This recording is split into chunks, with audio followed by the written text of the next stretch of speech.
Hi, this is Chris from the Stephanie Miller Show. Please enjoy this exclusive clip from Political Voices Network. Yeah, by the way, you just said 2024 is do or die for democracy. Let's roll. I mean, that's what, in a way, all of these stories are about. So let's talk about the other thing the Supreme Court's deciding on, right? Is this the thing that could undo, some rioters, including Donald Trump? Is that anything of concern to you? It's a concern. They're taking up whether what went on January 6th constitutes obstruction of a congressional proceeding, an official proceeding. By my reading of the statute and by almost all of the judges who have decided this issue, it absolutely does.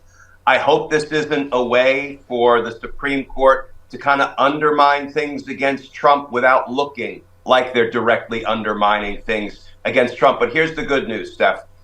There are still plenty of viable criminal charges against Trump. So in the worst case scenario, if the Supreme Court says that's not a good charge, first of all, that will result in a resentencing of hundreds and hundreds and hundreds of J6 defendants who were convicted of that count. That is a real heavy lift for the Department of Justice.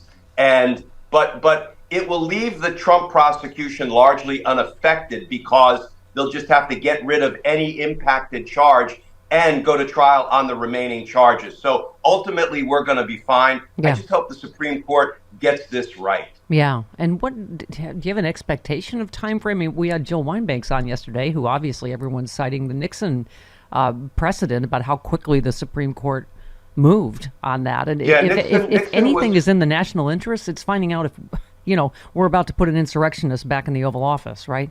Yes, and Nixon was 4 months from the time the subpoena for the tapes was issued until the time the Supreme Court, it went all the way through the system, all the way up the chain until the Supreme Court said unanimously, no, Richard, you are subject to criminal process, including complying with subpoenas and criminal investigations. They didn't rule on the absolute immunity issue, but it seemed to be headed in that direction, and they did it quickly. Here's the thing. I believe they called him Dick, but that's the only way I'll disagree with you. No, Miller. Dick. They said no, Dick. Sorry. No, Richard. I used the nice. I didn't use his nickname. So here's the thing. When Jack Smith filed this extraordinary petition to try to get the Supreme Court to take the case and leapfrog it over the appellate court, the Supreme Court answered instantly, and the appellate court answered instantly his request to accelerate it in that court. It's on both tracks. And we don't know when the music's going to stop and in which chair Trump will be made to sit down figuratively. But here's the good news. By all accounts, both courts, both the D.C. Federal Circuit Court of Appeals and the Supreme Court, absolutely seem to appreciate the urgency of the moment in the way they've been ruling on whether to take these cases. So I think that's a good sign. I think the March 4th trial date is still likely. I'm not going to say it's very likely, but it's likely. But if the trial date slips, Steph, it'll only be a month or 6 weeks, and we're still going to get our conviction of Donald Trump for the crimes he committed well in advance of the 2024 election. Holy smokes, I hope so, by the skin of our teeth. By the way, Jill said they actually did try this in Nixon's day. They tried to say we have to stop. It's the summer. We can't possibly work over the summer. And I said, did they cite Alice Cooper, that school's out? Because you talked about them citing the Grinch. Yeah. You said Trump's lawyers file absurd, unprofessional motion in J6 case claiming Jack Smith is the Grinch. They actually quoted. Now, did anyone ever quote Sam I Am or anything? I did hear some commentary on Sam I Am. I also like Green Eggs and Ham. Horton hears the coup. Uh-huh. Yeah. No, Horton hears the coup. A coup. Oh. Everybody just quit today. Quit Twitter, quit everything. Glenn Kirschner wins. Good night. Glenn Kirschner wins. Horton hears the Now, Glenn, I know you're a dad. Could I have some apology music? I gotta say, it is kind of hilarious. You've read these, right? The Atlanta Journal-Constitution has obtained copies of the apology letters written by the defendants who struck pleas in Georgia. Bail bondsman Scott Hall, Ken Cheeseborough, Sidney Powell. At least Scott Hall, because I know we all have had Scott Hall actually had to wrote write a or make letter. our kids write. You write an apology letter for what you did. To the citizens of Georgia, I owe you an apology. This one, Scott Hall, at least he typed it out. Okay. This, I love that. Ken Chesborough, I think, scrawled this on a cocktail napkin. I apologize to the citizen of the state of Georgia and Fulton County for my involvement. Sidney Powell, it was even shorter. I apologize for my actions in connection with the events in Coffee County. There's like the shortest possible. Like, remember, you would make your kids write even a longer one than that. Like, no. And you know what? They are actually at risk of being sentenced to standing in the corner and going back to their office without dinner. So, yeah. But it really is like, you know how your mom would go, no, you need to say exactly what you did and why you're sorry. It's just like, this was like one line, right? I apologize. I mean, this is...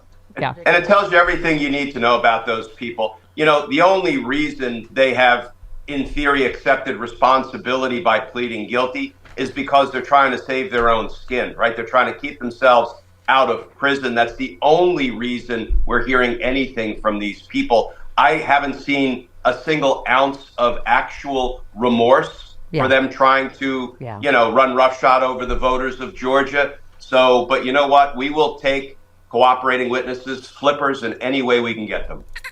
That's for you, Glenn.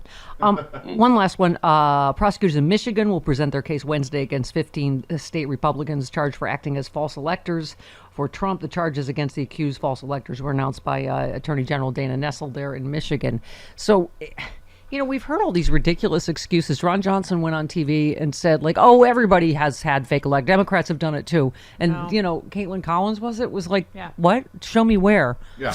Show me on the doll. They just keep trying to do both sides do it, right? And this is absolutely not both sides do it. Yeah, and the good news is more and more states are bringing charges against these fake electors. And I think these are prosecutions that could have been brought earlier, but they're pretty dang timely as we are in the run-up to the next big election. Let the states send the message that if you pull this nonsense again, you're going to be prosecuted. So these are important prosecutions just for the deterrent value and the message that they are sending.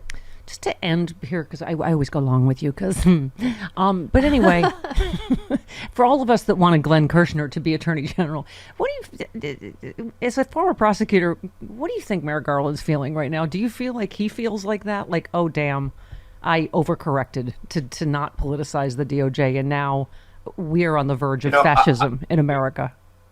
You know, listen, I always was somebody who could learn from his mistakes, particularly when I was prosecuting cases, trying cases, and I can promise you I made mistakes in every case I prosecuted, but I'd like to think I learned from them.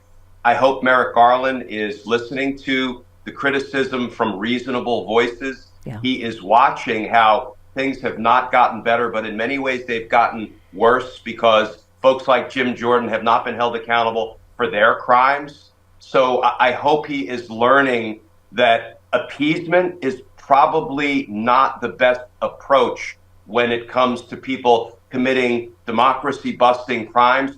And I hope we begin to see the Department of Justice go a little bit harder after saving our democracy. There it is, my first drink of the day, ZBiotics pre-alcohol probiotic. Many of you know my story. I stopped drinking wine for 3 years during COVID, during the lockdown as part of a health reset. Now I drink wine in moderation, but this is an amazing new product. I've always believed in probiotics. And ZBiotics, check this out. You drink just one of these. It's the world's first genetically engineered probiotic. It was invented by PhD scientists to tackle rough mornings after drinking. I am using this and I feel great in the morning. I don't have to worry if I have an extra glass of wine, I still feel great in the morning. Here's how it works. When you drink, alcohol gets converted into a toxic byproduct in the gut. I've always had acid reflux problems. It is this byproduct, not dehydration, that's to blame for your rough next day. ZBiotics produces an enzyme to break this byproduct down. All I know is it works. It is ZBiotics pre-alcohol probiotic. Go to zbiotics.com/politicalvoices or scan the QR code on the screen right now.